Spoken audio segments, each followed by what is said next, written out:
हाय दोस्तों, शांति online classes में आपका स्वागत है। आज हम देखेंगे जो क्लास 10th का चैप्टर नंबर 7 है, जो गोधुली है उसका चैप्टर नंबर 7 है।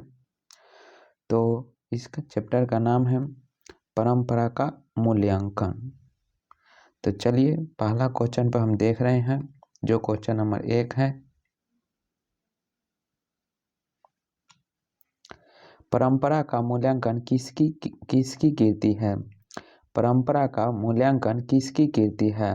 ऑप्शन में है रामविलास शर्मा, रामधारी सिंह दिनकर, अशोक वाजपेयी, यतीन्द्र मिश्र। तो इसका जो आंसर होगा वो होगा रामविलास शर्मा। चलिए अगला क्वेश्चन देखते हैं। क्वेश्चन नंबर 2 है, प्रगतिशील आलोचना का विकास होता है। प्रगतिशील आलोचना का विकास होता है। ऑप्शन में है धर्म के ज्ञान से, साहित्य की परंपरा के ज्ञान से, कला के ज्ञान से, इतिहास के ज्ञान से। तो इसका जो आंसर होगा वो होगा साहित्य के ज्ञान से। चलिए अगला क्वेश्चन देखते हैं, जो क्वेश्चन नंबर 3 है। परंपरा का मूल्यांकन पाठ के रचनाकार हैं। परंपरा के मूल्यांकन के पाठ के रचनाकार है। ऑप्शन में है यतीन्द्र मिश्र, रविंद्रनाथ टैगोर, रामविलास शर्मा, गुणाकर मूले। तो इसका आंसर होगा रामविलास शर्मा। चलिए अगला क्वेश्चन देखते हैं, जो क्वेश्चन नंबर 4 है।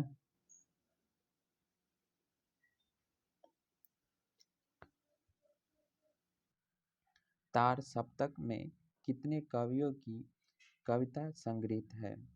तार सप्तक में कितने कवियों की कविता संग्रहित है? ऑप्शन में है 4, 5, 6, 7। इसका जो आंसर होगा वो होगा 7। चलिए अगला क्वेश्चन देखते हैं, जो क्वेश्चन नंबर 5 है। रामविलास शर्मा का जन्म कब हुआ? रामविलास शर्मा का जन्म कब हुआ? ऑप्शन में है 10 अक्टूबर 1912, 20 अक्टूबर 1913, 25 नवंबर 1914 और 10 अक्टूबर 1911। इसका जो आंसर होगा वो होगा 10 अक्टूबर 1912। चलिए अगला क्वेश्चन देखते हैं, जो क्वेश्चन नंबर 6 है। साहित्य की परंपरा का पूर्ण ज्ञान किस व्यवस्था से क्वेश्चन है, साहित्य की परंपरा का पूर्ण ज्ञान किस व्यवस्था में संभव होता है?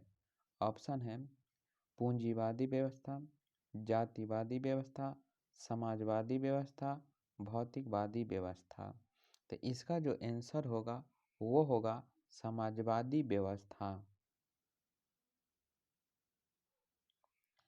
चलिए अगला क्वेश्चन देखते हैं, जो क्वेश्चन नंबर 7 है।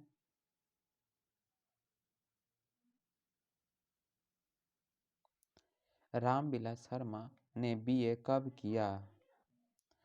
रामविलास शर्मा बीए कब किए? यानी कि रामविलास शर्मा जो थे वो बीए कब किए? ऑप्शन है 1932, 1934, 1933, 1931। तो इसका जो आंसर होगा वो होगा 1932। चलिए अगला क्वेश्चन देखते हैं, जो क्वेश्चन नंबर 8 है। साहित्य संक्षेप रूप में क्या होता है? साहित्य संक्षेप रूप में क्या होता है? ऑप्शन है पराधीन, जड़, परतंत्र और स्वाधीन। तो इसका जो आंसर होगा वो होगा स्वाधीन। चलिए अगला क्वेश्चन देखते हैं, जो क्वेश्चन नंबर 9 देख रहे हैं। वायरन किस भाषा के कवि है? वायरन किस भाषा के कवि है? ऑप्शन है हिंदी, संस्कृत, अंग्रेजी, फ्रेंच। तो इसका जो आंसर होगा वो होगा अंग्रेजी। चलिए अगला क्वेश्चन देखते हैं जो क्वेश्चन नंबर 10 है। क्वेश्चन नंबर 10 में क्या बोला जा रहा है, साहित्य के विकास प्रक्रिया किस तरह संपन्न होती है। साहित्य की विकास प्रक्रिया किस तरह संपन्न होती है। ऑप्शन में है समाज की तरह, जंगल की तरह, शहर की तरह, परिवार की तरह। तो इसका जो आंसर होगा वो होगा समाज की तरह। चलिए तो अगला क्वेश्चन देखते हैं जो क्वेश्चन नंबर 11 है। क्वेश्चन नंबर 11 देख रहे हैं, बोला जा रहा है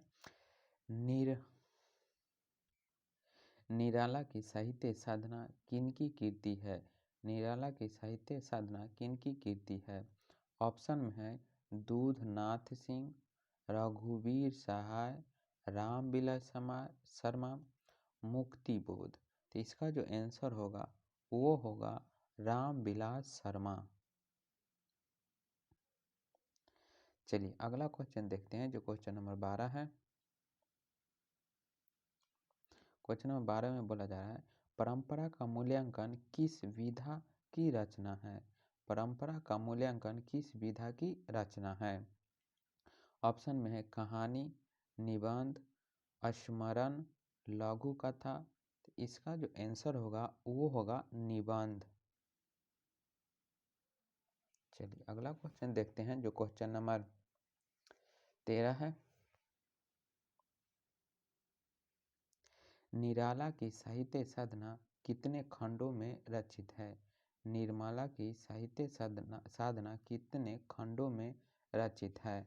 ऑप्शन है 2 खंड, 3 खंड, 4 खंड और 5 खंड। इसका जो आंसर होगा वो होगा 3 खंड। चलिए अगला क्वेश्चन देखते हैं जो क्वेश्चन नंबर 14 है।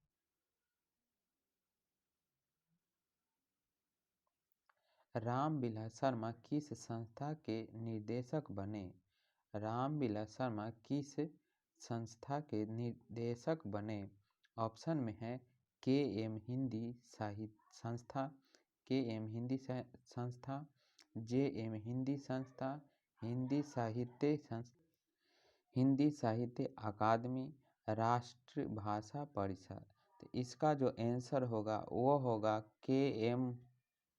इसका आंसर है KM हिंदी संस्था। चलिए अगला क्वेश्चन देखते हैं जो क्वेश्चन नंबर 15 है।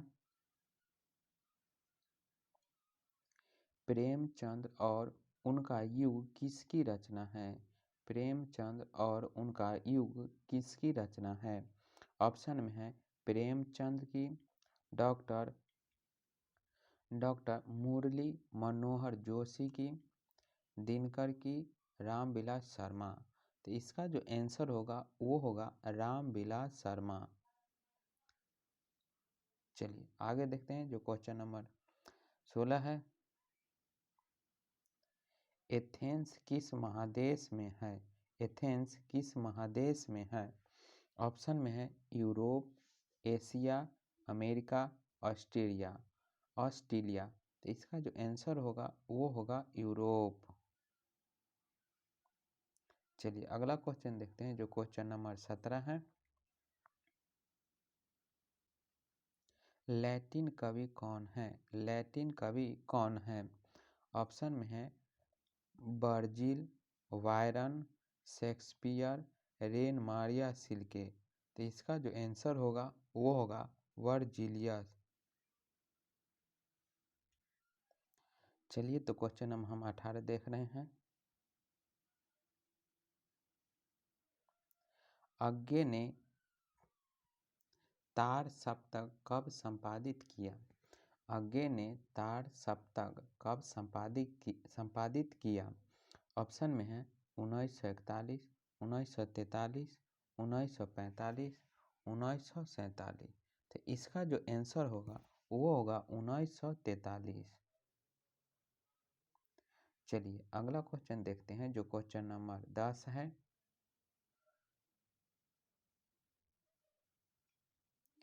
रामविलास शर्मा ने बीए किस विश्वविद्यालय से किया? तो ऑप्शन में है दिल्ली विश्वविद्यालय से, लखनऊ विश्वविद्यालय से, प्रयाग विश्वविद्यालय से, पटना विश्वविद्यालय से। तो इसका जो आंसर होगा वो होगा लखनऊ विश्वविद्यालय से। चलिए अगला क्वेश्चन देखते हैं जो क्वेश्चन नंबर 20 है। क्वेश्चन नंबर 20 है, बोला जा रहा है रामविलास शर्मा ने लखनऊ विश्वविद्यालय के किस विभाग के अध्यापन कार्य किया? यानी कि रामविलास शर्मा ने लखनऊ के विश्वविद्यालय के किस विभाग के अध्यापन कार्य किया? ऑप्शन में है संस्कृत, हिंदी, इतिहास, अंग्रेजी। तो इसका जो आंसर होगा वो होगा अंग्रेजी। चलिए तो क्वेश्चन नंबर हम 21 देख रहे हैं। बोला जा रहा है निराला की साहित्य साधना के रचनाकार है। निराला के साहित्य की साधना के रचनाकार है। ऑप्शन है रामधारी सिंह दिनकर,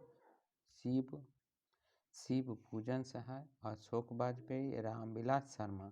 तो इसका जो आंसर होगा वो होगा रामविलास शर्मा।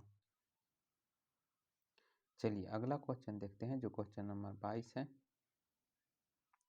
22 नंबर क्वेश्चन है किन लोगों के लिए साहित्य की परंपरा का ज्ञान सबसे आवश्यक है? किन लोगों के लिए साहित्य की परंपरा का ज्ञान सबसे आवश्यक है? ऑप्शन में है जो लकीर के फकीर हो, जो रूढ़िवादी हो, जो साहित्य में युग परिवर्तन करना चाहते हैं, जो साहित्यकार बनना चाहते हैं। तो इसका जो आंसर होगा वो होगा जो साहित्य में युग परिवर्तन करना चाहता है। चलिए अगला क्वेश्चन देखते हैं जो क्वेश्चन नंबर 23 है। साहित्य सापेक्ष रूप में होता है। साहित्य सापेक्ष रूप में होता है। ऑप्शन में है पराधीन, स्वाधीन, कालाधीन, राज्याधीन। तो इसका जो आंसर होगा वो होगा, इसका जो आंसर है वो है स्वाधीन। चलिए अगला क्वेश्चन देखते हैं जो क्वेश्चन नंबर 24 है। चलिए क्वेश्चन नंबर 24 देखें। बोला जा रहा है साहित्य के निर्माण में किन की भूमिका, यहाँ भूमिका होगा, भूमिका निर्णायक है। साहित्य के निर्माण में किन की भूमिका निर्णायक है? ऑप्शन है प्रतिभाशाली मनुष्य, भाग्यशाली मनुष्य, परिश्रमी मनुष्य, पूंजीपति मनुष्य। तो इसका जो आंसर होगा वो होगा प्रतिभाशाली मनुष्य। चलिए अगला क्वेश्चन देखते हैं जो क्वेश्चन नंबर 25 है। अविच्छिन्न शब्द है। ऑप्शन में है अखंडित, अटूट, प्रवाहित, ठहराव। तो इसका जो आंसर होगा वो होगा अटूट। चलिए अगला क्वेश्चन देखते हैं जो क्वेश्चन नंबर 26 देख रहे हैं। क्वेश्चन नंबर 26 में बोला जा रहा है कौन सा ऐसा गुलाम देश था जिसकी सभ्यता ने सारे यूरोप को प्रभावित किया? कौन सा ऐसा देश था जिसकी सभ्यता ने सारे यूरोप को प्रभावित किया? ऑप्शन में है भारत, अमेरिका, दक्षिण अफ्रीका, एथेंस। तो इसका जो आंसर होगा वो होगा एथेंस। चलिए आगे बढ़ते हैं जो अगला क्वेश्चन है क्वेश्चन नंबर 27। आदिम का अर्थ होता है, आदिम का अर्थ होता है। ऑप्शन में है आदमी, अति प्राचीन, अर्वाचीन, वन मानुष। तो इसका जो आंसर होगा वो होगा अति प्राचीन। चलिए अगला क्वेश्चन देखते हैं जो क्वेश्चन नंबर 28 है। क्वेश्चन है किस वर्ष की क्रांति ने बाद रूसी और गैर रूसी जातियों के आपसी में बहुत बड़ा परिवर्तन हुआ। यानी कि किस वर्ष की क्रांति में रूसी और गैर रूसी जातियों के आपसी बहुत बड़ा परिवर्तन हुआ। ऑप्शन में है 1915 की क्रांति, 1916 की क्रांति, 1917 की क्रांति, 1918 की क्रांति। इसका जो आंसर होगा वो होगा 1917 की क्रांति। चलिए अगला क्वेश्चन देखते हैं। क्वेश्चन नंबर 29 है। 29 नंबर क्वेश्चन है, बोला जाए सभ्यता का हर स्तर क्या नहीं होता है। सभ्यता का हर स्तर क्या नहीं होता है।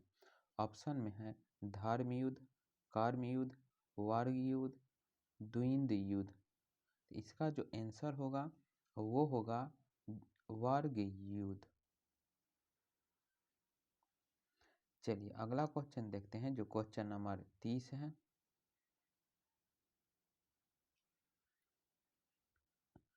शर्मा जी, यहाँ जे नहीं होगा, यहाँ जी होगा।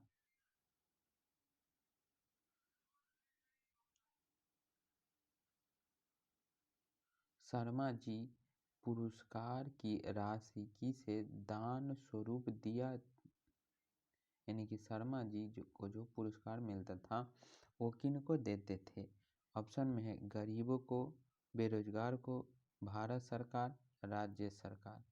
इसका जो आंसर होगा वो होगा भारत सरकार। चलिए तो आज इतना ही है। कल हम फिर अगले चैप्टर के साथ मिलेंगे।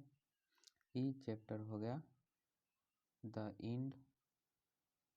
अगर आपको अच्छा लगा है तो आप हमारे चैनल पर नए हैं तो चैनल को सब्सक्राइब कर लें और बेल आइकन दबा दें।